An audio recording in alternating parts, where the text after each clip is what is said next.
Good evening and welcome. My name is Timothy Ford. I am the Bay Area Admissions Advisor for the University of California, Merced. Then on behalf of the Office of Admissions, I welcome you to our webinar where we're going to cover the personal insight questions. The personal insight questions is an important element in the University of California application. And this evening's topics will cover the purpose of the personal insight questions in UC admissions. We're going to also introduce the personal insight questions themselves, what to do and what not to do. These are going to be tips for you.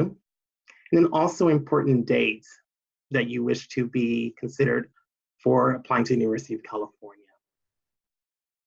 The personal insight questions was created to really emphasize the importance of getting to know the applicants more directly. Since the University of California does not require interviews, the personal insight questions is a chance for students to shine. And we really want you to use this time to really brag about yourself, your accomplishments, your goals, your leadership abilities, any challenges you may have overcome. This is your chance to really introduce who you are to the UC application teams. There are 8 questions to choose from. You only need to respond to 4 of the 8 questions. If you are a transfer applicant, there is 1 required question for all transfer applicants. The remaining 3 questions can be chosen from the remaining 7 questions that remain. If you are a first-year student, you do have free range in choosing 4 out of the 8 questions that best represent who you are to the application committee. Each response is limited to 350 words. The application will not allow students to write more than 350 words. And we're going to also cover how selection factors may apply to you, whether you are a first-year applicant or a transfer applicant. So let's go over, before we go into the personal insight questions, let's go over the selection factors that are utilized by all 9 campuses in the UC system. When going through selection, each campus will utilize portions or all of the factors that you see listed here.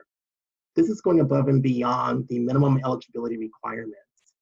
So you are taking into account your GPA, your test scores, the courses that you have completed, as well as those that you have planned for your senior year, the rigor that you are aiming towards completing. We're also taking a look at the honors courses that you've completed. Are you challenging yourself with going above and beyond and taking AP and IB and UC approved honors courses? Eligibility in the local context. If you are identified as the top 9% of your graduating senior class in your school, this is also utilized in selection. Quality of senior year. Academic opportunities in high school. Are you taking advantage of those opportunities? We're also taking into account your performance in academic subject areas, achievements in special projects, improvements in academic performance. If we see a trajectory of academic progress in how you're excelling, we can notice that in the grades that you're receiving. Special talents, achievements, and awards. Basically, taking into account activities that you're involved in outside the academic setting. So let's say if you're involved in volunteer opportunities or examples of Boys and Girl Scouts of America, Future Farmers of America, maybe you are first chair in the school orchestra, team captain of the school basketball team. Other factors that do add value to the selection factors. Participation in educational prep programs. You may have heard of AVID, programs like Upward Bound, Gear Up, College Connect. If you're involved in these programs, these are elements that you definitely need to include on your application. Academic accomplishments within life experiences and geographic location, reviewing you in the context of your own environment. In addition to the first year selection factors, the personal insight questions is also utilized to enhance your points in this particular area. If you're a transfer applicant, these are the selection factors that UCs also consider. GPA in all transferable courses, completion of courses to meet major preparation, required courses to enter a specific major that you're interested in transferring into, completion of courses to meet breadth requirements, whether it's the 7-course pattern or IGETC requirements. We also take into account participation in academic honors courses or programs, completion of an associate degree for transfer offered by a California community college, Though an associate degree is not required, it definitely adds value to the overall application. We also take into account special talents, achievements, and awards, as well as completion of special projects, academic accomplishments within life experiences, and at the same time, geographic location. It's important that you do apply to the UCs broadly, because each UC campus may apply these factors a little differently at their specific campuses. Some campuses, if you are a first-year student, will admit by majors, whereby other campuses will admit you directly to the campus.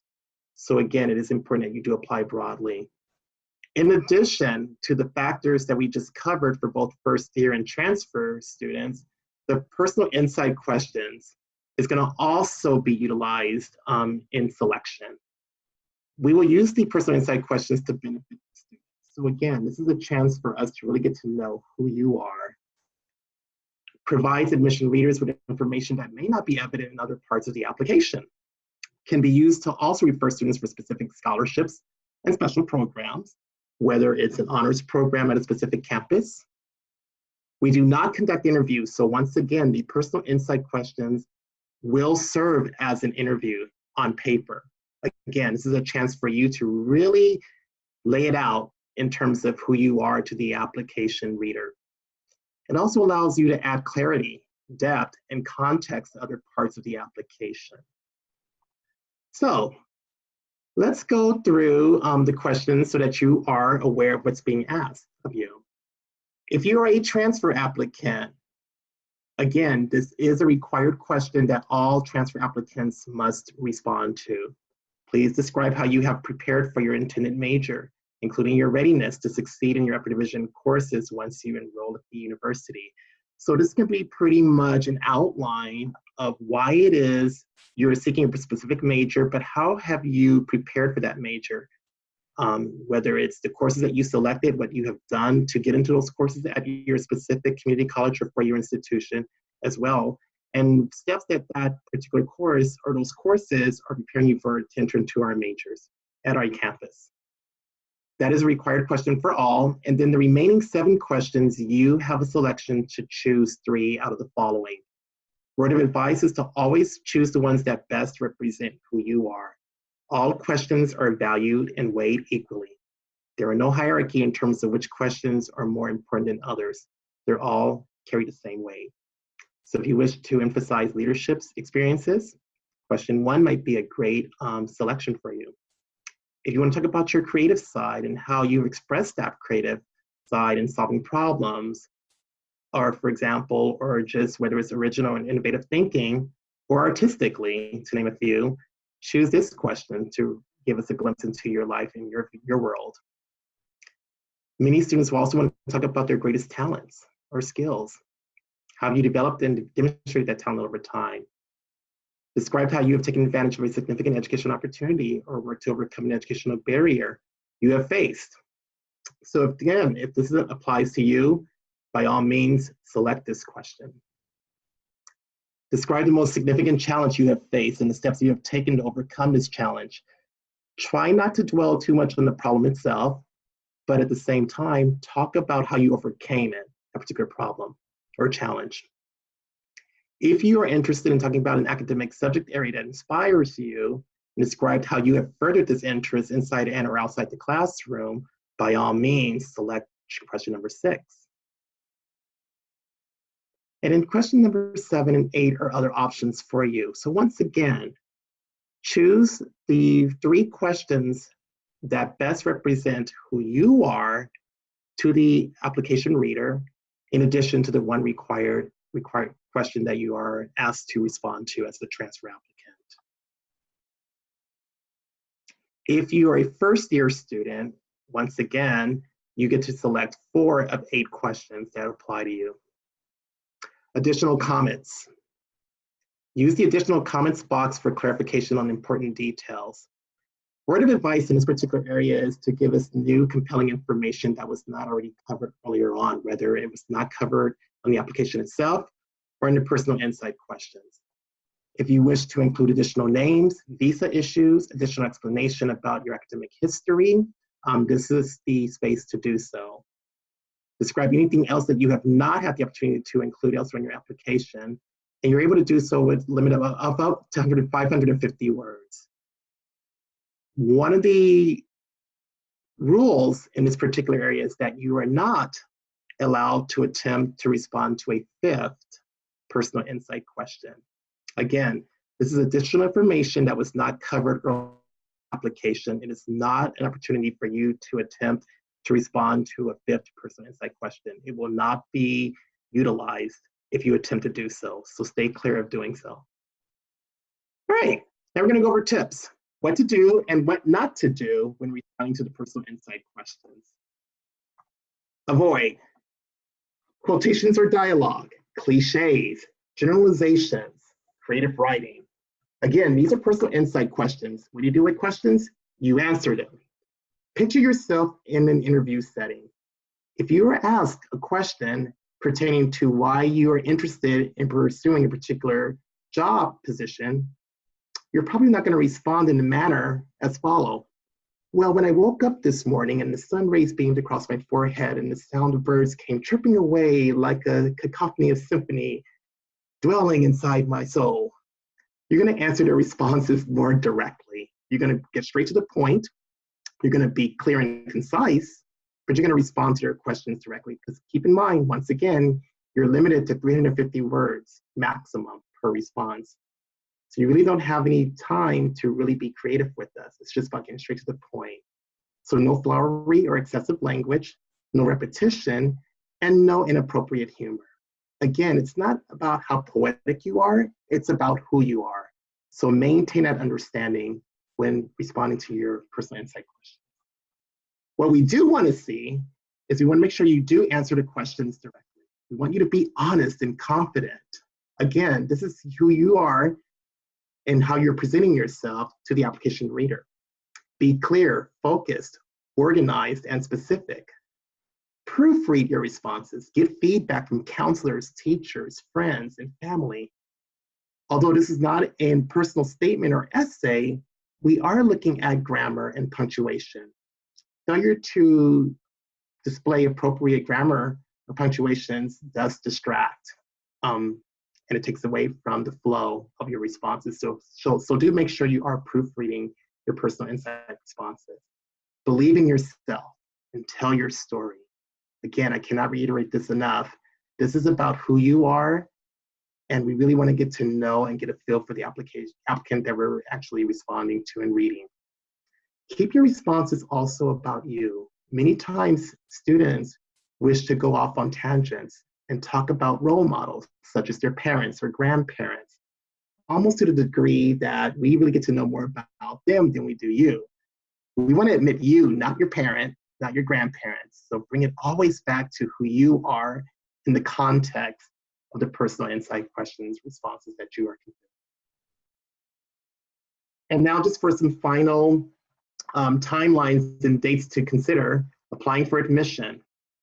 The application, of course, is opened as of right now for students to fill out. However, the filing period will occur between November 1st, 12:01 a.m. through November 30th, 11:59 p.m. It is important that you do file your application during this time period. Application filing period if you're applying for the spring term is always July 1st through July 31st. One application to apply to all 9 undergraduate campuses. Each campus is $70 that you check mark. If you apply for the fee waiver on the UC application and you are approved for the fee waiver, that is good for up to 4 campuses that you can apply to for free. Each additional campus you select, you will be responsible for the $70 application fee at that time. And of course, applying for the University of California can be found at the universityofcalifornia.edu/apply link here. After the application, we always recommend that students print a copy of your application for your records. Take required tests by December of your senior year. If you are planning on taking the ACT or the SAT December of your senior year, you would just need to indicate that on the UC application. And once the scores become available in January, you will then have those sent to one campus.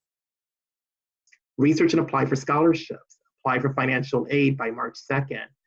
The FAFSA and the California DREAM Act applications are both opened as of right now, and you have between now through March 2nd to actually file those for consideration. Order test score reports. Once again, if you are ordering test scores, you only need to send your scores to one UC campus. The scores will be shared with the other campuses that you have applied to. Update your application. Once you submit the application, if there are any changes that you need to make, if you decide that you're going to drop a class that you originally indicated you are planning on taking, or any other changes of plans, you need to update your application as soon as possible. And then await your admission decision. Admission decisions usually start rolling out around the month of March, through the end of March for first-year applicants. For transfer applicants, students may hear on a rolling basis, usually in the month of March, all the way to the end of April. So be patient as we read through these applications. On behalf of the Office of Admissions, I'd like to thank you once again for joining us and wish you all the best in your application to the UCs. If you need to reach out to us for any additional information, the contact information that you see listed here is appropriate for you to use. You may email the admissions office or contact the site directly. And once again, best wishes to you.